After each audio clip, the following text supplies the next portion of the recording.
Hello, my name is Grayson Gothard. I'm 25. I don't think that matters, but I'm honored to be in front of you all today. So, we were asked what sparks joy for us today. I'm going to start with something that does spark joy, but it's not what this talk is about. A quote from a Netflix show that I really like.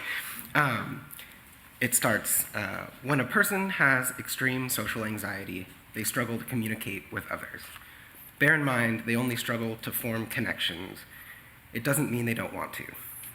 This is a narration of each episode of the show, an anime based on a Japanese manga called Komi Can't Communicate. And while I studied media and culture for undergrad, I won't nerd out today about why I love to analyze and consume many forms of media, or how I'm fascinated by language and how translation impacts humor and interpretation within a piece of art when produced for a wider, multicultural audience.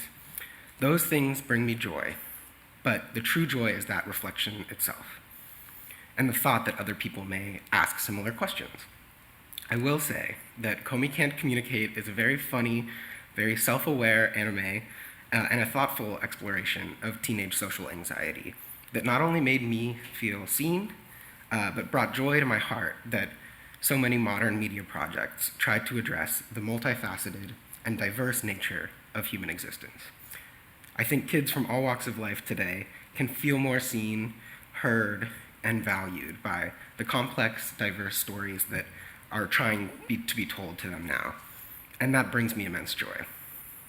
While there's always work to be done, there are many more wholesome, positive, and uplifting representations of people in children's and youth media than when I was a kid. I know I'm only 25, but I'm already hopeful that the younger generations will hold on to their messages of self-confidence, empathy, inclusivity, and love. Because as I'm starting to realize, there just isn't enough time in life to waste it on self-doubt and fear. Because I'll admit, the past 2.5 years have been pretty freaking rough. And I know, I'm not alone in that feeling. Anxiety around current events and pandemic fatigue on top of my baseline general and social anxiety, it's really hit me hard. And I already had a pretty negative outlook on the future. You could call it that millennial Gen Z cusp apathy, but I'll acknowledge it also consists of diagnosed mental health issues. And if I look nervous up here, I am, but not more than normal. I have notes, and public speaking is easy for me when compared to more important things like personal relationships or even mundane social interactions day to day in passing. Even before I knew its name as anxiety, I frequently struggled with overthinking and catastrophizing, particularly in social situations. High school was full of these, especially as an actor at an art school, and that's when my brain really started pumping the adrenaline and norepinephrine. Sometimes it feels like a fun roller coaster rush, like when I was performing in an improv troupe, getting people to laugh from fellow students, and despite my fear. Sometimes it's just paralyzing, causing me to curl up and cry and panic when trying to take a phone call. I learned that it's not just the fight or flight response. I had a third option: freeze. So I flip-flopped between fighting, fleeing, and freezing in the face of my emotions throughout high school. And yet I somehow ended up with friends, acquaintances, and was known for being nice. In my senior yearbook, I received the superlative, most likely to brighten your day. And yeah, it's sweet, but it felt darkly ironic to be so unsure of myself, so worried I wasn't good enough, so overwhelmed by anxiety when faced with the simplest of tasks, and yet outwardly appear to others as a friendly face, someone they could trust or feel safe around. And really that is still important to me. I want to be kind, helpful, and liked. But doing so at my own expense no longer sparks joy for me. It took a long time to realize how detrimental my people-pleasing skills are and how important it was to set boundaries around my abilities and obligations. So now, when I'm tempted to flee or freeze, I sometimes fight back against my own well-intended but maladaptive behaviors. That same heart-pounding, sweaty, tearful terror I feel when meeting new people or getting out of my comfort zone can bring me joy when I clearly articulate my feelings and decisions to others. When I say I'm gonna wear a mask for mine and others' safety, regardless of what those around me wish I did or expect me to do. When I say I don't wanna travel right now, it doesn't feel safe to me, I feel joy in addition to fear. Not only because I'm slightly disappointing someone, and we all get a little bit of pleasure out of that sometimes, but also more truly, I'm starting to recognize my own worth and dignity. I often irrationally apply our principles to others, but not to myself, like I'm special or different or not worthy, and I think I'm not the only one. So I try to remind myself I have worth and dignity like the rest of us. So I grew up worrying, went to college terrified of things I could not control, and that ultimately didn't matter. And it left me so little time and energy to focus on what I truly can control, myself. While I may worry excessively about COVID, and as an introvert, I have been known to try to use it as an excuse to avoid socializing, I'm glad I was able to recognize the importance of individual levels of comfortability involved with these important decisions that impact not only myself, but my family and community. In social situations, I often feel like I'm contrarian, argumentative, or simply annoying, but I'm slowly learning to feel joy in who I am when I express my views, in addition to the omnipresent fear. I've been more involved with Tapestry during the pandemic, and you all have had an enormous impact on my self-confidence by continually encouraging one another to become more of ourselves. For me, sometimes that self is scared, defensive, snarky grump, but sometimes that self is quiet, vulnerable, and empathetic. Often I'm both, but there's usually a little joy sprinkled in. And reflecting on and sharing my beliefs with communities like Tapestry, people like you, push me to recognize the complicated totality of my being, the good, the bad, the ugly, and the rest. Thank you, guys.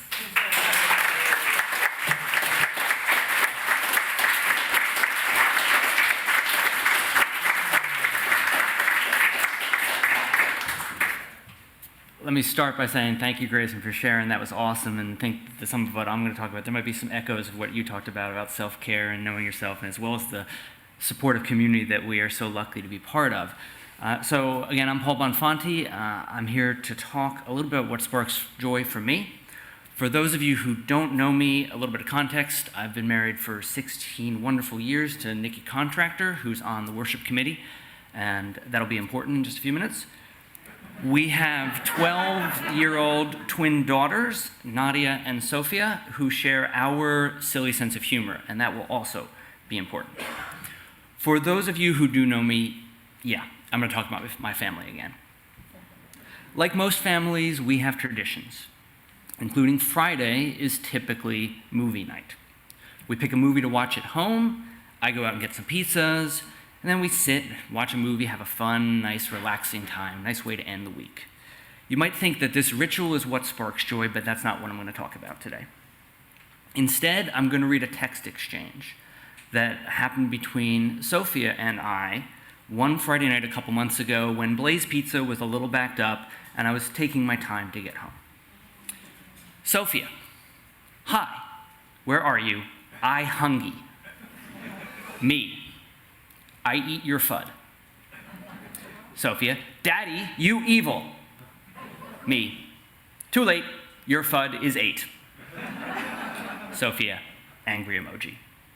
Me, it was yum. Sophia, very angry emoji. Daddy, you are the worst. So the day after this exchange, Nikki mentioned to me the worship committee wanted me to speak about what sparks joy. And my first thought was, oh, that text exchange. But I figured when it was actually time to write the speech, I'd have a different idea. But I kept on going back to that exchange. So being a good Unitarian, I had to say, well, I had to question, why? Why would I keep on going back to that exchange? Why did I feel the need to inflict my silly text banter on you all? And after a lot of thought, I realized there are two reasons I kept on going back to this.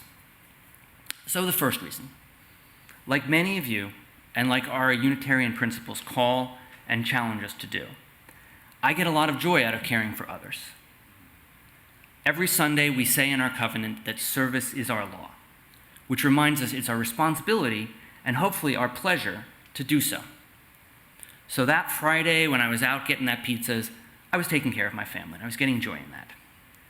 Now I know getting the pizzas on a Friday night does not exactly make me Father of the Year. And here's where I hope I'm not getting defensive, I do a lot more around the house. I really do. In fact, about every month or so, usually at dinner, Nadia says, our family's kind of the opposite of our friends because Dad does most of the cooking and the dishes, and here's where I have to kind of brace my male ego. And Mommy makes more money and has a more important job. When I rehearse this in the car, and he says, I don't say that. I'm like, yeah, you do. You do every time. I know it's coming every time because I get ready for it. And I push back a little bit on the more important part because, working for a nonprofit, it's important, and I'm helping others, and am I sounding defensive again? But I am happy if I can model possibilities and opportunities for gender roles for our strong, growing tween daughters, fight the patriarchy a little bit, and do that all while I'm providing for the family. But there is a flip side to getting joy for serving others. Many of you may know the Enneagram types. It's one of those personality tests that tells you more about your personality, your motivations, and your relationships. Well, I am a type 2, which is the caregiver or helper. And here I will quote the Enneagram Institute's website on what a type 2 is. 2s are empathetic, sincere, and warm-hearted. They are friendly, generous, and self-sacrificing. That sounds great, doesn't it? But with everything else, there's a not-so-good sides. 2s can get almost addicted to caring for others, to the point where they're doing it more for the self-satisfaction than they are to actually trying to help others. And then there's that self-sacrificing word that description ended with. 2s can give so much of themselves that they forget about taking care of themselves. Now, one of the things I treasure about this community is that how much we care for others.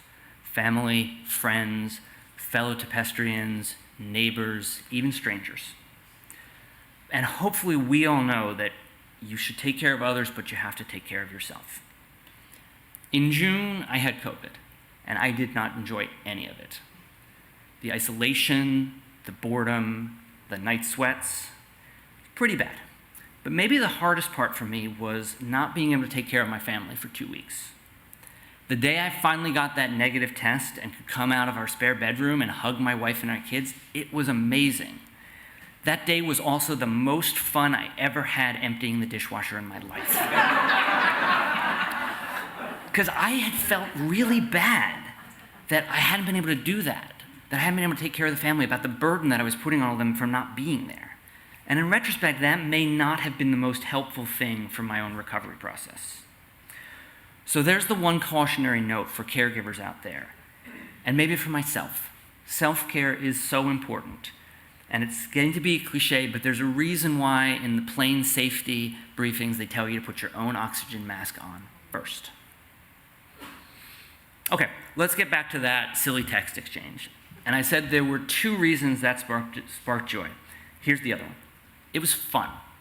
It was funny. In that moment, I was connecting with someone I loved. And I'm reminded of my favorite quote by my favorite author, Kurt Vonnegut. This is a quote I've loved so much and for so long that I featured it in my college yearbook. The quote is, "Laughs are exactly as honorable as tears." I myself prefer to laugh because there's less cleaning up to do afterwards. I love that quote because it reminds me that absolutely a friend is someone who is there for you when you're down, is there for when you need them. They help you through those tough times. But just as important, friends and community members are people who are there that you can have fun with, that you can laugh with. and that you can share experiences with. And I know so many of us have those kinds of connections with Tapestry members. It's why we have so many of the affinity groups. It's why we go out to lunch after service. And it's why we do sorrows and celebrations after every service, during every service. For me, that moment of humor, that moment of joy, that moment of connection with my daughter reminded me that we're here to care for each other, and also we're here to make happy memories together. So after a lot of introspection, I realized why I kept going back to that text exchange. So thank you for listening to me speak for 7 minutes about why a silly text exchange sparked joy, and thank you for being a caring and fun community for our family.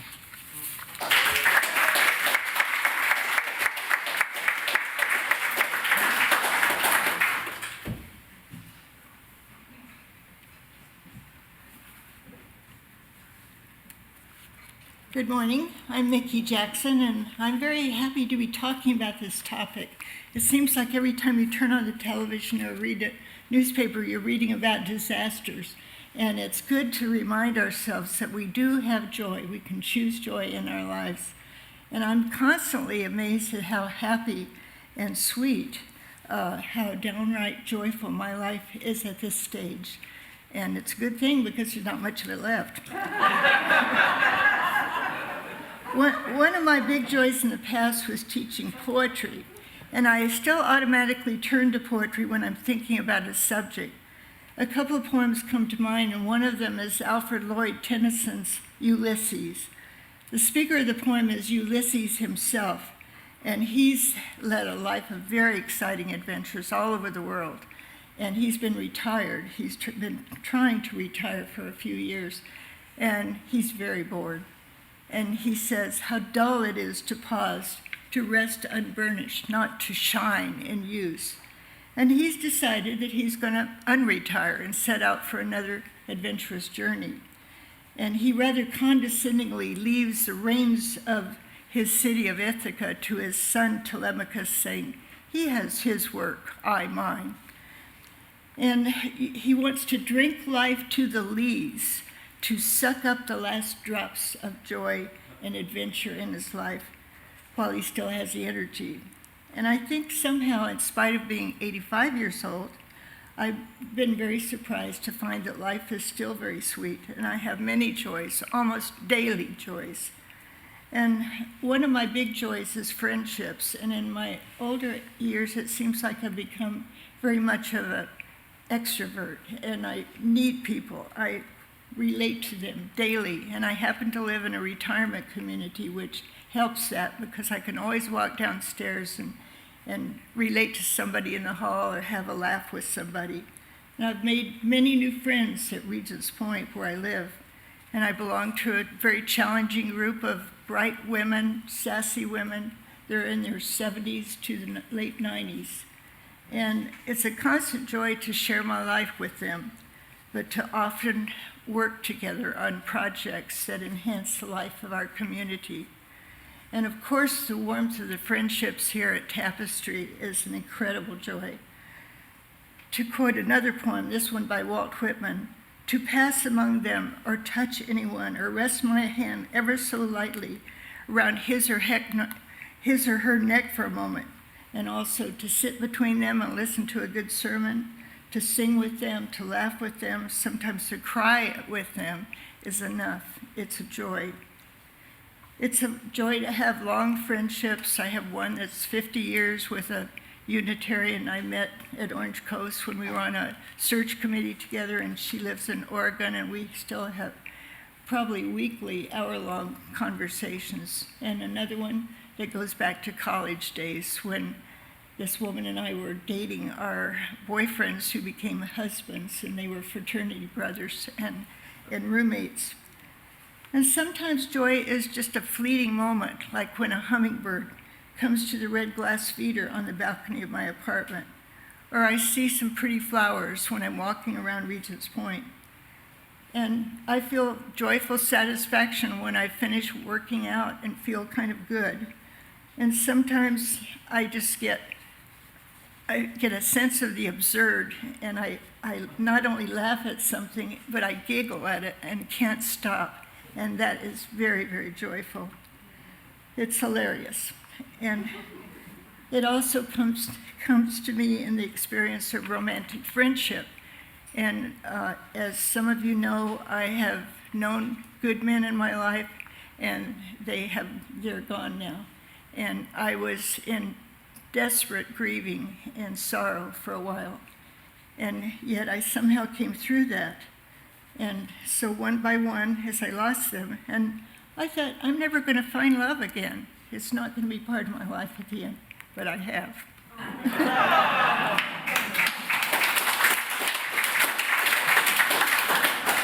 And we have a lot of joy in our friendship, and it's not only the experience of being old together, but to say, what can we do to make these last years very meaningful for both of us? So it's a joy for me now to have 3 generations of offspring and to watch the evolution of their development. Perhaps the happiest years of my life, looking back, were when Al Mortensen, whom some of you knew, and I were raising a blended family, and we had 11 grandchildren quickly, and our holidays were incredible. We had a wonderful time. And now most of those grandchildren are in their 30s, and they're leading lives of their own, and I don't see them. And that makes me feel very sad. But lo, there's another miracle. My son is building his own family legacy, and he's now the grandfather of 5 children, with a 6th on the way this spring. As a matter of fact, this afternoon I'm going to a birthday party for one of them, Denver Jackson, who is turning 1 today. And so after church, I'll head off to celebrate with him. And this leads me to my final and most soul-lifting joy. And that's when I hold one of those babies for the first time, and I talk to them, and they stare at me rather intently. It's like, who are you? And what do you mean? And then they smile, and that's incredible joy. As Walt Whitman says, I do not ask any more delight. I swim in it as in the sea. And I believe more joy is in store for me. And I'm not taking a big adventure. I'm not going to fly. But I do believe, and Dylan Thomas warned us against going gentle into that good night. Do not go gentle in that good night. Well, gentle is okay with me, but capitulation is not. So I am also drinking life to the lees, and that feels pretty neat.